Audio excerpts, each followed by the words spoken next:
Hello everyone, there's a phrase I've carried with me for some time. You don't know what love is. At first glance, it may sound like an accusation, but tonight I want you to hear it as a mirror. A mirror that reflects the difference between love and ego, because the truth is, many confuse the two. Love, at its core, is an act of selflessness. It's the kind of force that moves without asking for applause. Love doesn't come with terms and conditions. It doesn't say, I'll give you this if you give me that. Love simply gives time, patience, care, energy, attention, without keeping score. When someone is truly in love, they find joy in seeing the other person happy. Not because it benefits them, but because love naturally wants to nurture, support, and uplift. It says, take my warmth when you're cold, take my time when you're lost, take my strength when you're tired. And it gives willingly, not because it has to, but because it wants to. But ego doesn't give, it negotiates. Ego walks into a relationship with a checklist. It wants control. It demands validation. It waits for the other person to give first, to prove themselves, to meet its standards. Ego says, if you don't do what I want, I'll withhold my love. It's transactional, strategic, conditional. Ego watches every move, waiting for a return. It offers affection with an invisible string attached. It might do something nice, but deep down, it's expecting something back: attention, praise, submission, reassurance. If it doesn't get what it wants, it sulks, withdraws, or punishes. Where love sacrifices, ego bargains. Where love gives space, ego clings. Where love is open, ego builds walls. You see, love is abundance. It flows outward. But ego is scarcity. It always feels like it's losing something when it gives. Ego believes that loving someone too much is dangerous, that it makes you look weak.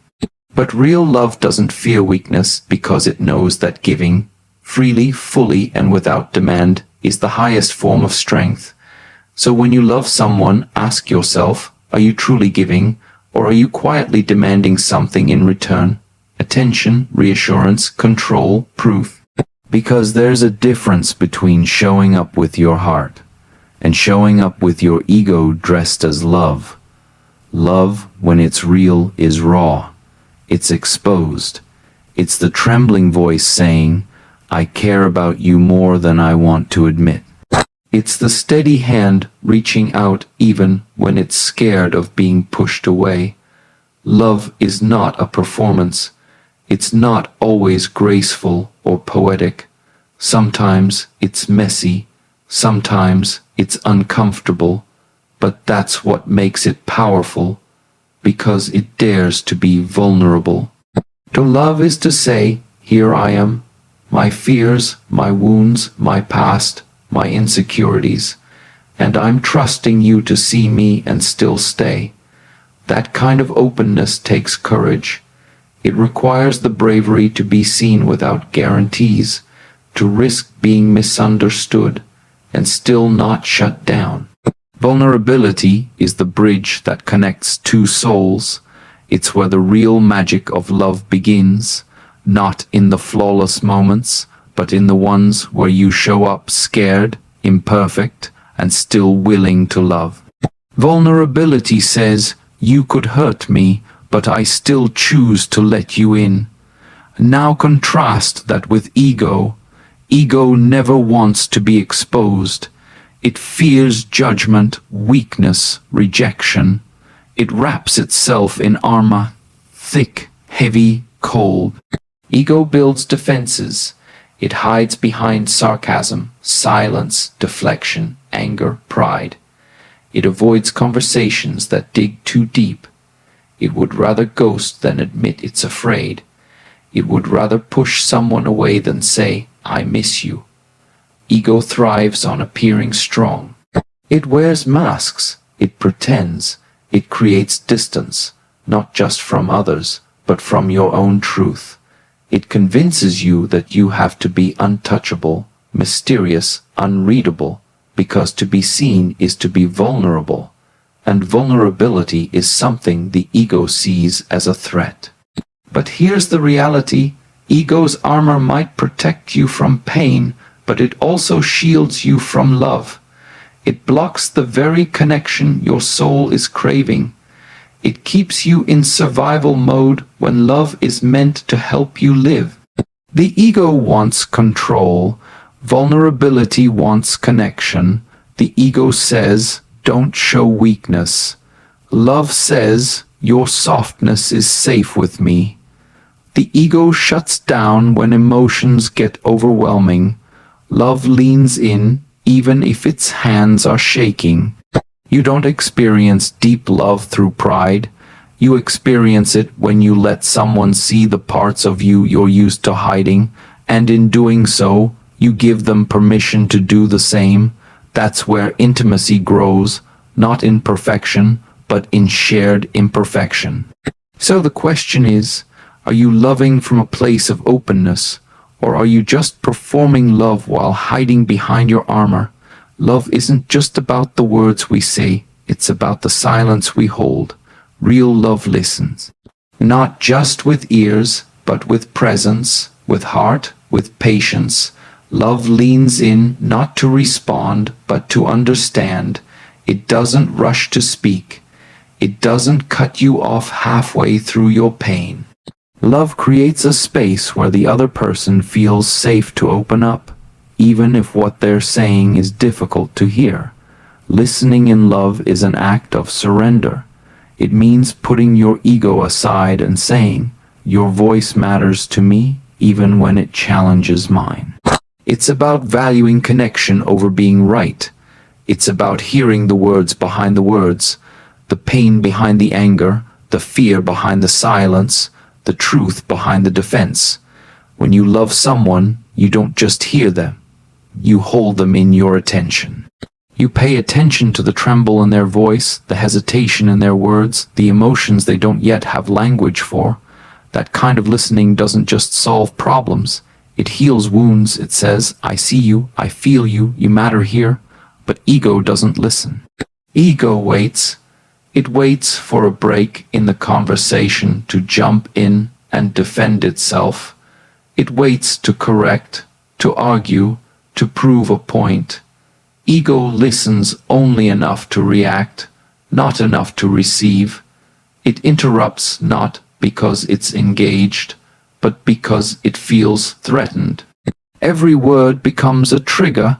Every sentence is filtered through pride. Ego doesn't seek truth. It seeks dominance. It says, "I hear you, but let me tell you why you're wrong." It turns communication into a competition. It talks over, it invalidates, it gaslights, it redirects, it shifts blame. Ego doesn't care about resolution. It only wants to win. Even in moments where the other person is trying to be honest or vulnerable, ego pushes back. It takes things personally. It refuses to acknowledge pain unless it's its own, and in doing so, it shuts the door on intimacy. Because when you interrupt someone in their truth, what you're really saying is, "My ego is more important than your pain." There is a difference between hearing to reply and listening to understand. Ego wants to be heard more than it wants to hear. But love quiets the noise inside so it can truly witness the one sitting across from it. When you choose to listen with love, you make the other person feel like their heart is safe, even when it's messy, confused, or angry. And sometimes that simple act of listening is more powerful than any advice, any apology, any explanation. Love, in its truest form, knows how to let go of comfort for the sake of connection. It understands that relationships are not about always getting what you want, but about meeting in the middle, even when it's inconvenient. Love is not afraid to bend, not afraid to say, I'll step back so you can breathe. Or I'll show up even when I'm tired. Or I'll give this another try even when part of me is scared. Love makes sacrifices not because it enjoys pain, but because it values presence over pride. It knows that sometimes choosing someone means unchoosing the easier path.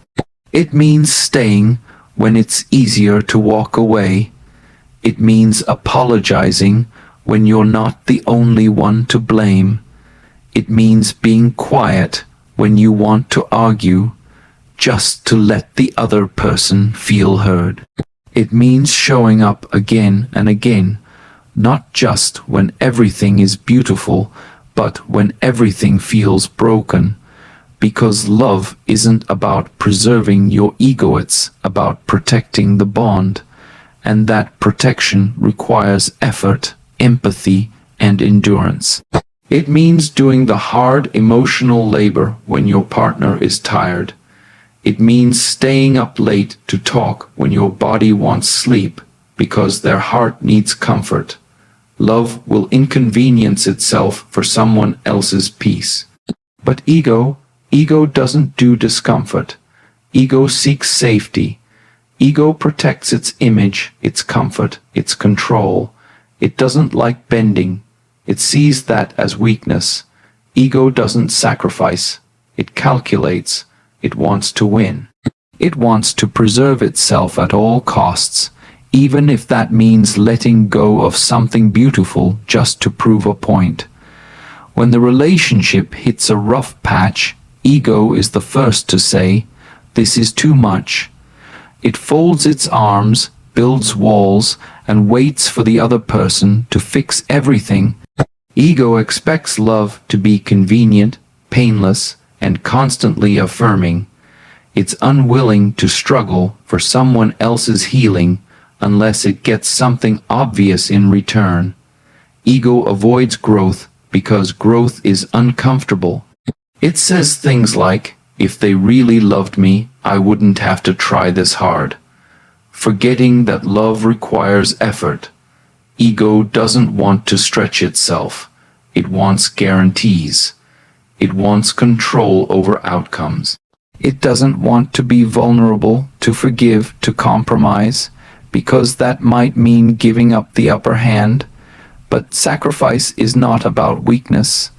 In fact, it takes far more strength to be the one who softens first, the one who tries again, the one who stays when leaving would be easier. Ego sees sacrifice as losing, but love understands that sometimes what you give up is small compared to what you gain: understanding, closeness, trust. Love doesn't ask, "What's in it for me?" It asks, "What do we need to stay connected?" That's the difference. Love wants to heal, ego wants to be right. Love is willing to go without so the relationship can grow. Ego is only willing when everything feels fair, and life, especially love, isn't always fair. So you must ask yourself, are you protecting the relationship? Or just protecting your ego? Because those two things often stand on opposite sides of the same room. True love shows up, not just when it's easy, not just in the moments that feel light, romantic, or effortless, but in the heavy moments, the ones where silence stretches between two people like a canyon, or when misunderstandings threaten to shake the foundation. Love shows up then, too, fully, genuinely, emotionally present. Love is presence in its purest form. It doesn't just mean being in the same room. It means being with the other person, mentally, emotionally, spiritually. It's the text that says, "I'm here if you need me," and the voice on the other end of the line that listens without judgment. It's sitting together in silence when there are no words, yet still feeling connected. It's putting the phone down, turning the distractions off, and tuning in, not to reply, not to react, but to be. Presence in love is about showing up when it's uncomfortable. It's hearing the pain in someone's voice and not changing the subject. It's noticing when someone withdraws and gently reaching for them, instead of assuming they'll figure it out alone. Love doesn't require perfection, but it demands attention. It says, I see you, I feel you, I'm with you, but ego doesn't know how to be present.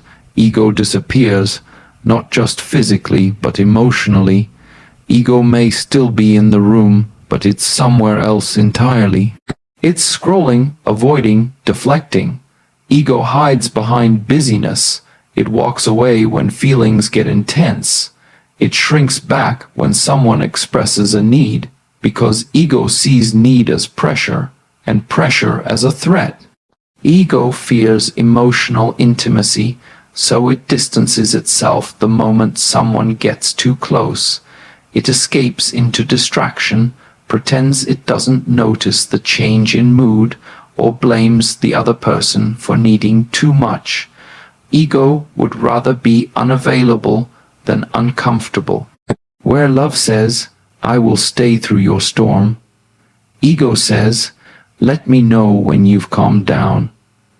It waits for things to feel safe before returning, but love never truly left in the first place.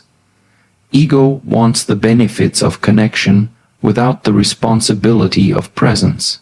It wants to be loved without doing the work of loving back. Presence is the quiet answer to 1,000 unspoken questions. It's how trust is built and how security is felt. Without it, love starves. Love needs to be felt, not just assumed. It needs to be consistently nurtured, shown, and offered, especially when things feel uncertain. When someone is going through something difficult, your presence doesn't need to solve the problem. You don't need perfect words. You don't need a grand gesture. Sometimes all that's required is your consistent energy, your full attention, and your willingness to sit in the discomfort together, because real love doesn't run. Real love doesn't go missing when you need it most. Real love stays. It notices. It leans in. It's the hand that reaches across the silence and says, I'm here, even now. Love is a living thing. It breathes. It learns. It stretches. It's not meant to stay where it began. Real love matures. It evolves through challenges, through conflict, through moments that test your patience and your commitment. Love is not a static emotion you feel once and then keep forever untouched. It is a process, a journey, a daily decision to evolve, individually and together. When you truly love, you don't just want the other person, you want to grow with them. You want to learn what makes them feel seen, what brings them peace, what hurts them, what heals them. Love asks, how can I be better for you and with you? It means reflecting on your own flaws and being willing to improve, not because you're being forced to change, but because you care enough to evolve. Love thrives on emotional maturity. It embraces self-awareness. It's willing to unlearn unhealthy habits and step into uncomfortable growth. Love doesn't just point fingers, it holds up a mirror. It says, here's where we're strong, and here's where we need to do better. That kind of love isn't weak. It's deeply courageous, because growth requires humility. It means saying, I didn't handle that well. It means asking questions like, what can I do differently? And actually listening to the answer. But ego resists growth. It's rigid. It says, this is just how I am. Take it or leave it. Ego doesn't want to change because change requires vulnerability. It means admitting that you might have been wrong, or that you don't know everything, or that someone else's needs matter just as much as your own. Ego interprets growth as surrender and surrender as defeat. Ego wants to stay in its comfort zone. It prefers the familiar cycles, even if they're toxic, because growth threatens its sense of control. It fears being exposed, being challenged, being called out. Ego doesn't want to hear, "You hurt me," because it takes it as an attack, not an opportunity to become better. So instead of responding with openness, it becomes defensive, dismissive, or cold. Where love says, "Let's talk about what we're becoming," ego says, "Why can't you just accept me the way I am?" And while yes, acceptance is part of love, so is accountability. Love doesn't demand perfection, but it does ask for progress. Ego doesn't care about progress unless it serves its image. The irony is, ego thinks change is losing. But in reality, growth through love is the very thing that makes you stronger, more emotionally available, more self-aware, more capable of giving and receiving love in healthy ways. Ego stagnates because it thinks growth is unnecessary. But love knows the truth. Without growth, love withers. A relationship where neither person is willing to grow will eventually become a cycle of repeated pain, misunderstanding, and emotional disconnect. But a relationship rooted in love is a garden, and gardens need tending. They need work. They need intention. Growth is not an inconvenience in love. It is love's evidence. Love doesn't just say, "I love you." Love asks, "How can we keep becoming better together?" Love forgives, not because it's blind and not because it forgets, but because it values peace more than pride. Love understands that people are imperfect, that mistakes happen, and that healing is sometimes more important than holding on to pain. When you truly love, you make space for grace. You learn how to sit with hurt and still choose compassion. Forgiveness in love is not weakness. It's the highest form of strength. Forgiveness is not about pretending everything is okay. It's not about denying how you feel or excusing behavior that's hurtful. Forgiveness is about looking someone in the eye and saying, "What you did affected me, but I'm choosing to work through this instead of weaponizing it." It's the decision to let go of punishment, not because the person didn't hurt you, but because you believe love is more powerful than revenge. Love forgives because it's invested in rebuilding, not destroying. It wants to move forward. It wants to restore trust, repair what's broken, and breathe life back into what's worth saving. Forgiveness is love's way of saying, "I see your effort to make it right, and that matters to me." It requires maturity, empathy, and an open heart. But ego doesn't forgive. Ego punishes. It keeps score. It remembers every wrong like a tally on a wall, etched in stone. Ego doesn't want to heal. It wants to win. It wants the other person to feel the pain they caused, sometimes over and over. Ego turns a single mistake into a lifelong sentence. It replays the offense not to understand it, but to relive the justification for holding on to anger. Ego makes you cold when you should be soft. It makes you distant when someone needs closeness. It uses silence as a weapon and affection as a tool of control. Ego punishes not just through words, but through neglect, through indifference, withdrawal, sarcasm, avoidance. It doesn't say, "This hurt me." It says, "Now I'll hurt you back." Where love moves toward resolution, ego clings to resentment. Where love opens dialogue, ego shuts down. Where love asks, "How do we fix this?" ego demands, "Why should I even care?" Ego doesn't want reconciliation. It wants retribution. And in that cycle, no one truly wins. The relationship becomes a battlefield where both people are wounded, and the goal is no longer connection, but domination. Love forgives even when the memory still stings, not by pretending the hurt didn't happen, but by choosing not to carry it as a weapon. Love says, let's understand each other better so we don't bleed like this again. Ego, on the other hand, says, you owe me, and until I feel powerful again, I won't let you forget what you did. There's a difference between setting boundaries and building walls. Forgiveness isn't about abandoning your self-worth, it's about protecting your peace, but ego blurs that line. It convinces you that punishing someone is a form of justice, when all it really does is create more separation, more silence, more sorrow. Love gives people a chance to grow. Ego makes them feel forever trapped in their lowest moment. Love wants restoration. Ego wants revenge. Quiet, subtle, often disguised as teaching a lesson. But what lesson are you really teaching when the goal is pain? The question you must ask yourself is this: when you're hurt, do you want healing or do you want control? Because the answer will always show you whether you're operating from love or from ego. Love and truth walk hand in hand. Love doesn't run from reality, it leans into it.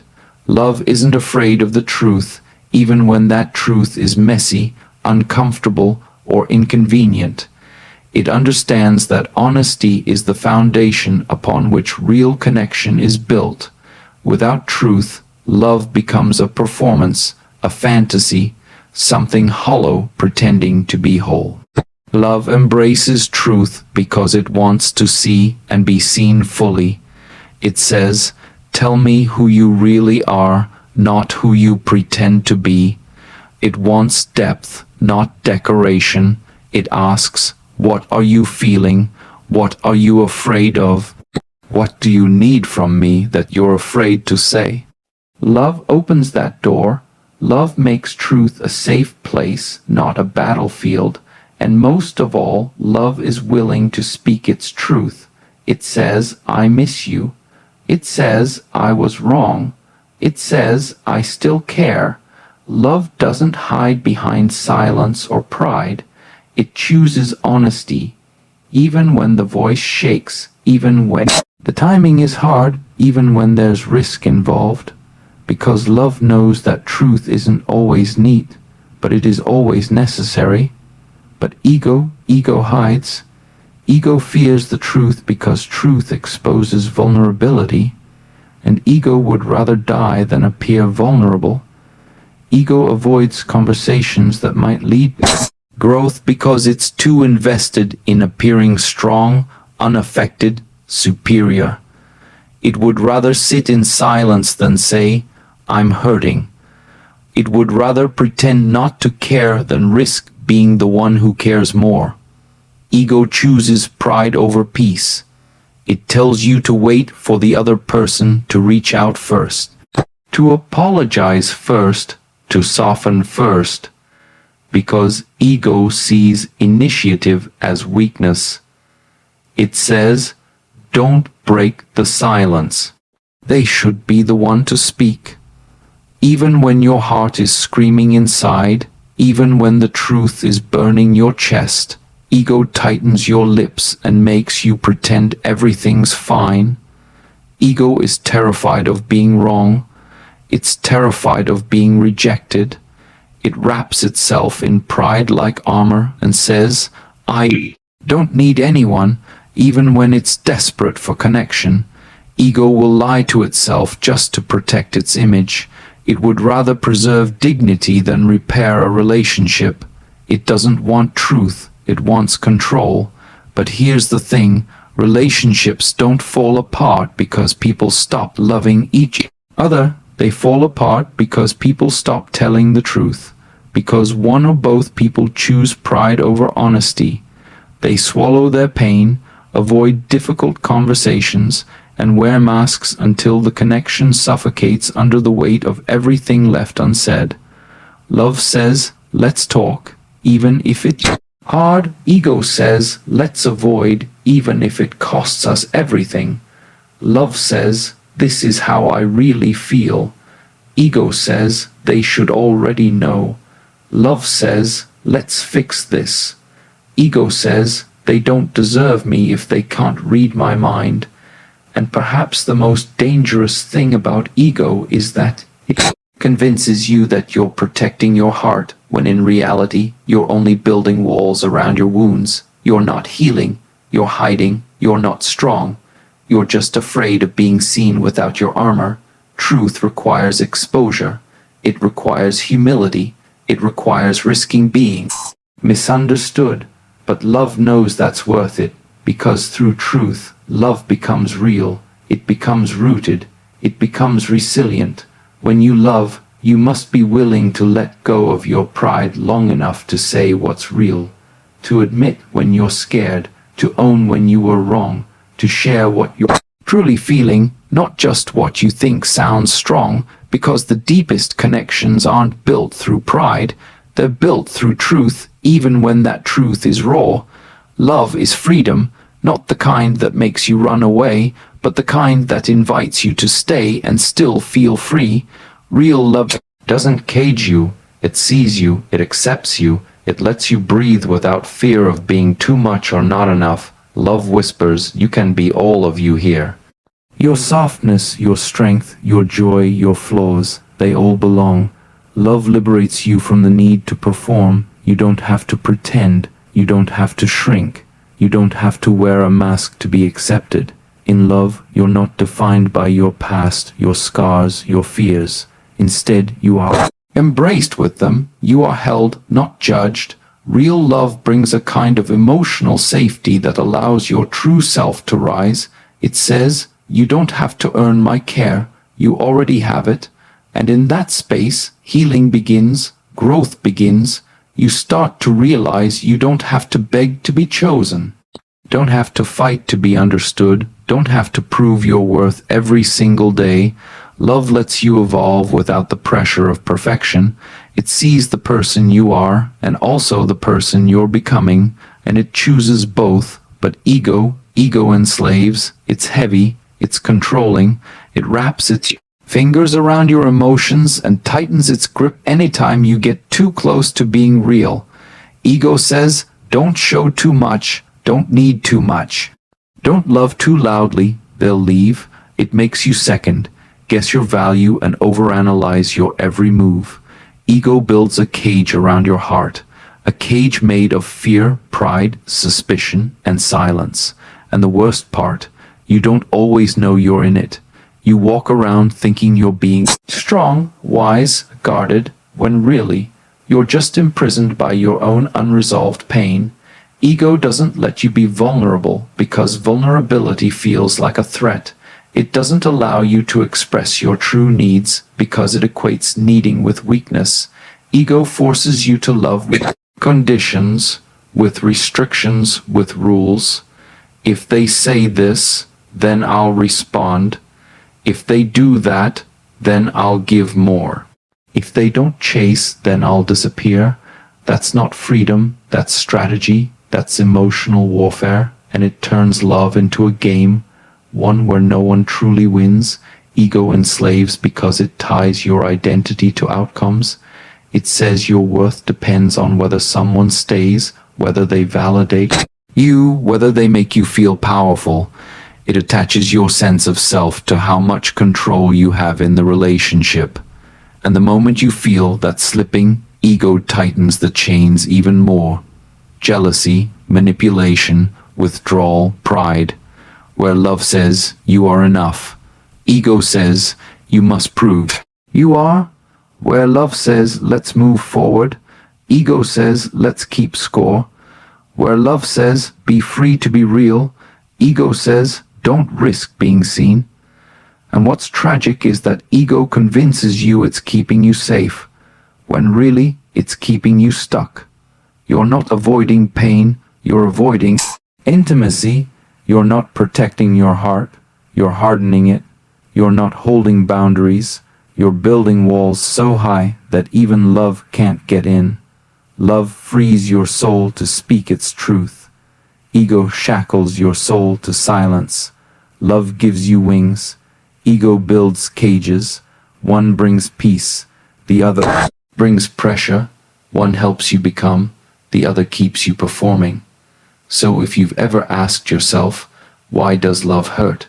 Maybe it's time to ask a deeper question. Was it really love, or was it ego wearing love's mask? Because love doesn't destroy, it builds. It doesn't chain you, it frees you. It doesn't run when things get hard, it stays, grows, listens, forgives, and evolves. Love is not perfect, but it is honest. It is tender. It is strong enough to admit when it's wrong and soft enough to reach a crotch.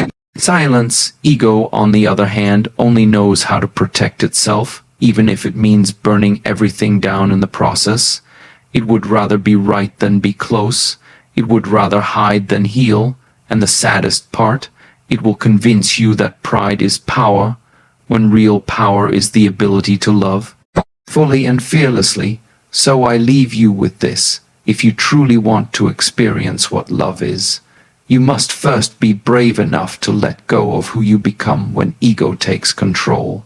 Because you don't learn love by demanding it. You learn it by becoming it.